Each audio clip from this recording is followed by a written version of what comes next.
CTET syllabus को decode करने जा रहे हैं हम लोग। सीटेट का जो पेपर आपका जनवरी 2024 में होने वाला है, उसके लिए आप कैसे तैयारी कर सकते हैं, है ना, कैसे आप 30 आउट ऑफ 30 ला सकते हैं, सिलेबस क्या कहता है, सिलेबस 6 to 8 कह रहा है तो क्या वही पूछता है, ज्योमेट्री कह रहे हैं तो वो क्या पूछना चाह रहे हैं ज्योमेट्री से, क्वेश्चंस कैसे पूछते हैं, वो सारी चीजें हम यहाँ पे डिस्कस करने जा रहे हैं। ठीक है, सो सिलेबस के ऊपर अगर देखा जाए उससे पहले हमारा जो ये सीटेट का जो पिछले बार अगस्त में जो पेपर हुआ था उसकी अगर हम बात करें, उसका रिजल्ट क्या कहता है, उसका रिजल्ट ये कह रहा है कि 22 लाख लोग जो हैं अपीयर हुए थे। कितने? 22 लाख लोग, 22 लाख से अधिक लोग जो हैं इस एग्जाम में अपीयर हुए। 4 लाख के आसपास लोग जो हैं वो इसमें क्वालिफाई हो पाए हैं। ठीक है ना, पास होने की संख्या 24% रही है केवल पेपर 1 में और 8% के आसपास रही है पेपर 2 में। वहीं फेल होने की संख्या बहुत ज्यादा है, क्या है, 75% और 92%। ये डेटा जो है, ये जो आपके रिजल्ट आए हैं अगस्त 2023 में, मेरे जानने में पर्सनली मैं खुद ऐसे लोगों को जान रहा हूं जो 4-4 साल से सीटेट को क्वालिफाई नहीं कर पाए। तो क्या रीजन है, ऐसा क्या है इस पेपर में जो लोग क्रैक नहीं कर पा रहे हैं? सबसे बड़ी चीज है कि आप सिलेबस नहीं समझ पाते। अगर आप सिलेबस नहीं समझ पाओगे तो फिर आप पढ़ोगे क्या? सिर्फ क्वेश्चंस कर लेने से नहीं हो जाता है। अगर आपको सिलेबस पता है, आपसे क्वेश्चन हो जा रहा है, बहुत अच्छी बात है, लेकिन आपको सिलेबस पता है तो आप ये जान पाओगे कि वो कितना पूछ सकते हैं और क्या पूछ सकते हैं और कैसे पूछ सकते हैं, है ना। सो सिलेबस डिस्कस इसलिए कर रहे हैं आज। सो सिलेबस के ऊपर अगर हम थोड़ा सा फोकस करें तो ज्योमेट्री, पहला जो पीस पूछेंगे वो है ज्योमेट्री, और ज्योमेट्री से कम से कम 3 से 4 क्वेश्चन आपको मिलते ही हैं। 3 से 4 क्वेश्चन हर साल, 2 क्वेश्चन 3 क्वेश्चन तो फिक्स है, ये पूछेंगे ही पूछेंगे। ठीक है, शेप्स के ऊपर वो क्वेश्चन पूछते हैं, 1 या 2 क्वेश्चन वो शेप्स के ऊपर पूछ देंगे। ठीक है, शेप दे देंगे, 1 या 2 क्वेश्चन वो शेप से पूछेंगे। 3D फिगर, इससे भी आपको 2 से 3 क्वेश्चन मिल जाते हैं हर बार। ठीक है, नंबर्स के ऊपर कम से कम 4 क्वेश्चन, 3 से 4 क्वेश्चन आपको नंबर सिस्टम पे मिलने वाले हैं, इससे कम तो नहीं मिलेगा। थोड़ा ऊपर नीचे होता है ना, वो हर बार कभी वो कम पूछते हैं कभी ज्यादा पूछते हैं। वहीं एडिशन एंड सब्ट्रैक्शन, मल्टीप्लिकेशन और डिवीजन मिला के 1 से 2 क्वेश्चन आपको मिलने वाले हैं, 1 से 2 क्वेश्चन मिलने वाले हैं। ठीक है, मैं इसके बाद आपको अभी समझाता हूं। डिवीजन से वो पूछने वाले हैं, जैसा हमने कहा एडिशन सब्ट्रैक्शन मल्टीप्लिकेशन डिवीजन से 1 या 2 क्वेश्चन वो पूछेंगे। मेजरमेंट जो होता है, मेजरमेंट से 2 से 3 क्वेश्चन तो फिक्स है, ये लिख लो। वजन, वेट, टाइम, वॉल्यूम, इसमें आप वेट और टाइम से 1-1 क्वेश्चन, ठीक है, और वॉल्यूम से आपके 2 या 3 क्वेश्चन मिलने फिक्स है, 2 या 3 क्वेश्चन वो देंगे। डेटा हैंडलिंग से भी 1-2 क्वेश्चन आपको देखने को मिल जाता है, 1 से 2 क्वेश्चन।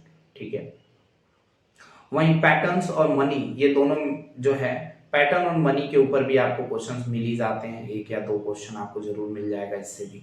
लेकिन सिलेबस इतना ही है नहीं, ये जो पेपर 1 के लिए सिलेबस इन्होंने दे रखा है, सिलेबस इतना ही नहीं है, सिलेबस और भी है जो आपको नहीं दिख रहा। अगर आप वो नहीं समझ पाओगे तो फिर इस पेपर की तैयारी कैसे करोगे? ठीक है, सो पेपर 1 को करने के लिए कहा जाता है 1 to 5th पूछेंगे, बट ये 1 to 5th पूछने वाले नहीं है, ये पूछेंगे 6, 7, 8 ही।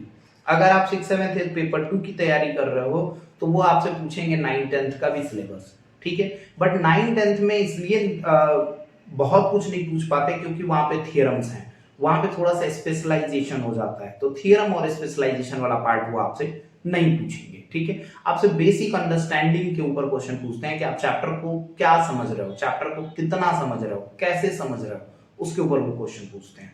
ठीक है, सो पेपर 2 की अगर हम थोड़ा सिलेबस की बात करें, नंबर सिस्टम में इन्होंने शॉर्ट फॉर्म में बोल दिया है, नोइंग और numbers, playing with number, whole number, negative numbers and fractions को पढ़ लीजिए। अभी इसमें इन्होंने डेसिमल नहीं बोला, एचसीएफ एलसीएम नहीं बोला, इंडिसेस नहीं बोला है, एक्सपोनेंट्स नहीं बोला, बहुत सारी चीजें इन्होंने नहीं बोला है, तो वो उससे भी क्वेश्चन पूछते हैं, एचसीएफ एलसीएम से भी क्वेश्चन पूछते हैं। वो आप खुद एनालाइज करोगे पेपर तो आपको समझ में आएगा, मैं वो एनालिसिस आपके बिहाफ पे करके दे रहा हूँ। अलजेब्रा की बात करें तो algebra, introduction to algebra, ratio and proportion, यही नहीं है एल्जेब्रा, एल्जेब्रा में और भी हैं, लीनियर इक्वेशन पूछते हैं, वो लीनियर इक्वेशन से क्वेश्चन पूछ देंगे, क्वाड्रेटिक इक्वेशन से क्वेश्चन पूछ देंगे, ये सब एल्जेब्रा के पार्ट है ना, तो वहां से भी ये क्वेश्चन पूछेंगे। नंबर सिस्टम की बात करें यहाँ पे तो 3 से 4 क्वेश्चंस आपको मिलने वाले हैं, एल्जेब्रा से भी आपको 3 से 4 क्वेश्चन। देखो 3 से 4 कहने का मतलब है कि वो 2 भी हो सकता है, ऐसा नहीं है कि 3-4 ही पूछेंगे, वो 2 क्वेश्चन भी पूछ सकते हैं पेपर में। यहाँ पे ज्योमेट्री फिर इंपॉर्टेंट है, ज्योमेट्री से भी वो 3 से 4 क्वेश्चन, मैं भी 5 क्वेश्चन भी वो पूछ सकते हैं। उनको पेपर 2 में 15 क्वेश्चन इन्हीं से कंप्लीट करना है। ज्योमेट्री में क्या कह रहे हैं, ज्योमेट्री में कह रहे हैं 2D शेप्स को पढ़ लीजिए, 3D शेप्स को पढ़ लीजिए, फिर उनकी कंपैरिजन। अब 2D 3D की अगर हम थोड़ी सी बात करें तो 2D में क्या आता है, रेक्टेंगल, ट्रायंगल, स्क्वायर, ठीक है, सर्कल, ये आ जाते हैं आपके 2D में। लेकिन 3D की बात करें तो वॉल्यूम है, क्यूब, क्यूबॉइड, सिलेंडर, स्पीयर, ठीक है, राइट सर्कुलर कोन, ये सब क्या है 3D के हैं। तो 3D ये इतना कहने के लिए तो ये इन्होंने बस 2 लाइन में लिख दिया ना, तो क्या सिलेबस यही है? नहीं, यही सिलेबस नहीं है। और मैं एक एक चीज अभी आपको बताने वाला हूं कि आप कौन सी चीज कहां से पढ़ने वाले हो। फिर सिमेट्री की बात करते हैं। सिमेट्री क्लास 8 का सिलेबस है, सिमेट्री आपको उसमें मिल जाएगा देखने को, ठीक है। सिमेट्री से 1 क्वेश्चन या 2 क्वेश्चन वो पूछ सकते हैं, 1 या 2 क्वेश्चन। कंस्ट्रक्शन से क्वेश्चन 1 ही क्वेश्चन पूछेंगे, अगर पूछेंगे तो, अदरवाइज ये नेग्लिजिबल ही रहता है, 1 क्वेश्चन ही आता है इससे। यहाँ पे सबसे ज्यादा इंपॉर्टेंट है मेंसुरेशन, सबसे ज्यादा इंपॉर्टेंट है मेंसुरेशन। फिर डेटा हैंडलिंग यहाँ पे थोड़ा सा इंपॉर्टेंट हो जाता है, सेकंड इंपॉर्टेंट डेटा हैंडलिंग है। 3D शेप्स जब आप पढ़ोगे तो मेंसुरेशन आपका वहीं से कवर होगा। 3D शेप से ही मेंसुरेशन, मेंसुरेशन में 2D भी आता है और 3D भी आता है, जिसको वॉल्यूम सरफेस एरिया के नाम से जानते हैं, ठीक है। सो ये रहा आपका पूरा पेपर 1 और पेपर 2 का सिलेबस। अब आते हैं थोड़ा सा कंपैरिजन करते हैं इस चीज को समझने के लिए कि अगर वो ज्योमेट्री कह रहे हैं तो ज्योमेट्री क्या कहना चाह रहा है, ज्योमेट्री का मतलब क्या है, एल्जेब्रा कह रहे हैं तो एल्जेब्रा क्या है ना। अगर वो कह रहे हैं नंबर सिस्टम, तो नंबर सिस्टम में वो क्या कहना चाह रहे हैं कि आप क्या पढ़ के आओ सीटेट में। जरा थोड़ा सा इस पे फोकस करते हैं। क्लास 6 का सिलेबस अगर देखा जाए तो नंबर सिस्टम जो उन्होंने कहा है उसमें देखो जरा कितने चैप्टर आते हैं, 6, 7 8 तीनों से कंपैरिजन करा रहा हूं। नंबर सिस्टम कह रहा है पढ़ लीजिए, जो एक बेसिक इंट्रोडक्शन होगा, नेचुरल नंबर, होल नंबर, इन सारी चीजों का। फिर वो आपसे कह रहे हैं फ्रैक्शन, फैक्टर एंड मल्टीपल्स पढ़ लीजिए, सब नंबर सिस्टम के पार्ट हैं। Whole number, number system, fraction, integer, fraction, simplification, decimal, ये सब किसके हो गए, नंबर सिस्टम के पार्ट हो गए। फिर ये इधर नंबर सिस्टम नहीं है, इधर भी ये सब नंबर सिस्टम नहीं है। तो ऊपर से 7 चैप्टर क्लास 6 में आपको मिल जाते हैं नंबर सिस्टम के ऊपर केवल। फिर क्लास 7 में भी इंटीजर मिल जाता है, fraction, decimal, rational number, exponent, ये सब क्या है, ये सब नंबर सिस्टम के पार्ट है, ठीक है। इसके बाद फिर कोई चैप्टर आपको नंबर सिस्टम में नहीं देखने को मिलेगा 7th में। 8th में बात करें तो पहला chapter irrational number, exponent, square, cube, playing with number, ये सब क्या है, ये सब के सब नंबर सिस्टम के ही पार्ट है। तो आपको यहां से ऐसे समझना होगा कि क्लास 6 से 7 चैप्टर आपको पढ़ने हैं स्टार्टिंग के, क्लास 7 से 5 चैप्टर पढ़ने हैं स्टार्टिंग के, और क्लास 8 से 5 चैप्टर पढ़ने हैं स्टार्टिंग के। तो आप तब जाके आपके नंबर सिस्टम क्लियर होंगे, ठीक है। अभी मैं आऊंगा कि कैसे पढ़ना है, पढ़ना कैसे है, कैसे आप पढ़ सकते हैं, आपकी तैयारी कैसे बहुत अच्छे तरीके से तैयारी कैसे होगी, अच्छी तैयारी जिसको कहते हैं वो कैसे होगी।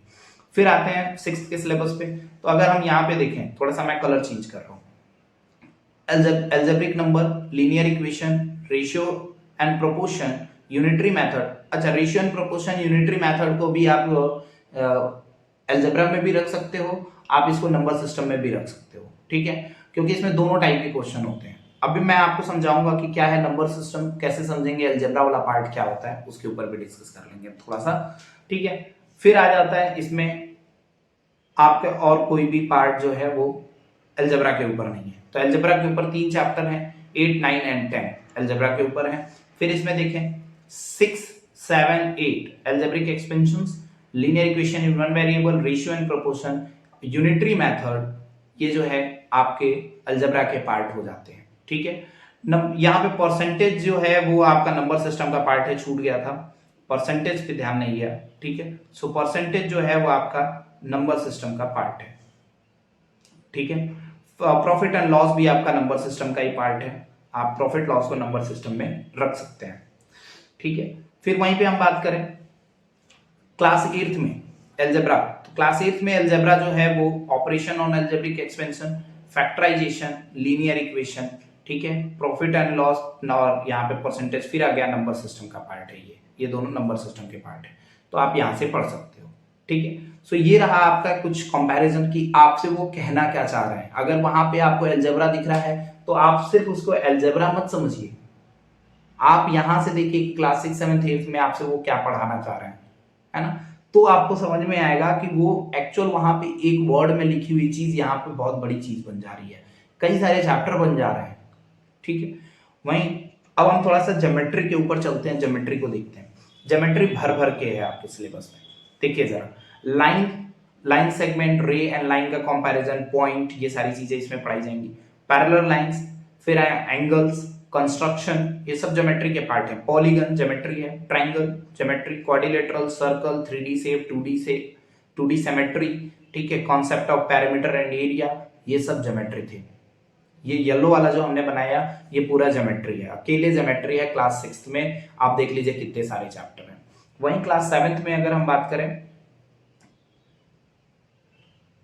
सो 7th में आपका आ जाता है line and angle, properties of parallel line, properties of triangle, congruency. Congruency के बारे में वो पूछते हैं थोड़ा बहुत कि ये इसे कॉन्ग्रुएंट और ये वाला करके क्वेश्चन वो बना देंगे, बट देखने को तो मिलता नहीं है, बट वो पूछ सकते हैं। वहीं कंस्ट्रक्शन ज्योमेट्री का पार्ट है। Reflex and rotation, symmetry last में था, आपने देखा होगा सिलेबस में। 3D शेप्स, मेंसुरेशन, ये सब क्या है, ज्योमेट्री के पार्ट है। ठीक है, क्लास 8 में बात करें तो आपको मिल जाता है polygon, quadrilateral, parallelogram, construction of quadrilateral, area, ठीक है, 3D shapes, volume surface area, ये सब ज्योमेट्री के पार्ट हैं। इसके अलावा भी उन्होंने कुछ दे रखा था नंबर सिस्टम में, तो नंबर सिस्टम का देखो, नंबर सिस्टम का ज्यादा पार्ट बच जाता है इधर, ये बच जाता है compound interest, direct and indirect, time and work. Time and work एक अलग से लिख रखा है उन्होंने, इसीलिए लिखा है कि टाइम एंड वर्क के क्वेश्चंस को जरूर पढ़िए, है ना।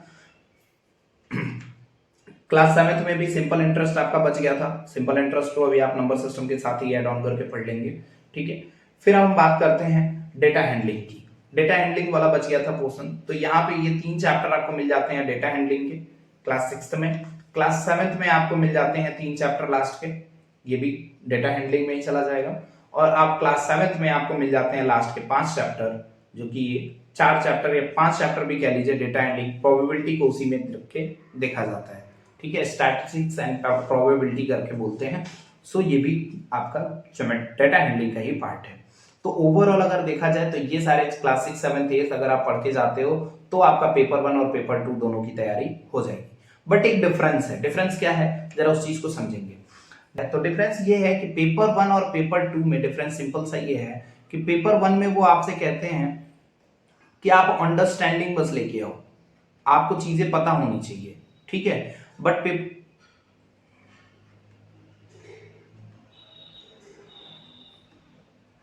लेकिन पेपर 2 में वो आपसे कहते हैं कि मैं अंडरस्टैंडिंग भी तो लेके आ जाओ, क्योंकि आपको समझ तो होनी चाहिए चीजों की। ठीक है, लेकिन उसके साथ साथ आपके पास क्या होना चाहिए, कैलकुलेशन, आपका कैलकुलेशन, थोड़ा सा रीजनिंग टाइप के क्वेश्चंस ले आएंगे, थोड़ा सा इनोवेट करने की कोशिश करते हैं यहाँ पे। तो यहाँ पे जो है फंडामेंटल के साथ साथ आपको लॉजिकल भी देखने को मिलता है, लॉजिकल क्वेश्चंस भी देखने को मिलते हैं, जो कि पेपर 1 में लॉजिकल क्वेश्चंस नहीं देते हैं, वो डायरेक्ट क्वेश्चंस देते हैं। लॉजिकल उसमें सिर्फ पेडालॉजी के साथ हो सकता है, बाकी कॉन्सेप्चुअल जो क्वेश्चंस है उसमें वो बहुत ज्यादा लॉजिक ऐड ऑन करते नहीं है। ठीक है, सो ये कंपैरिजन था आपका सिलेबस का और ये सारी चीजों का। फिर अब हम मैं आपको कैसे हेल्प कर सकता हूं इस चीज में, उस चीज को देखते हैं।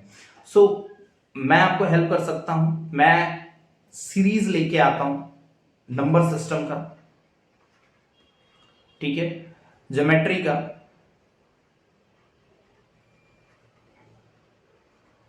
और डेटा हैंडलिंग का।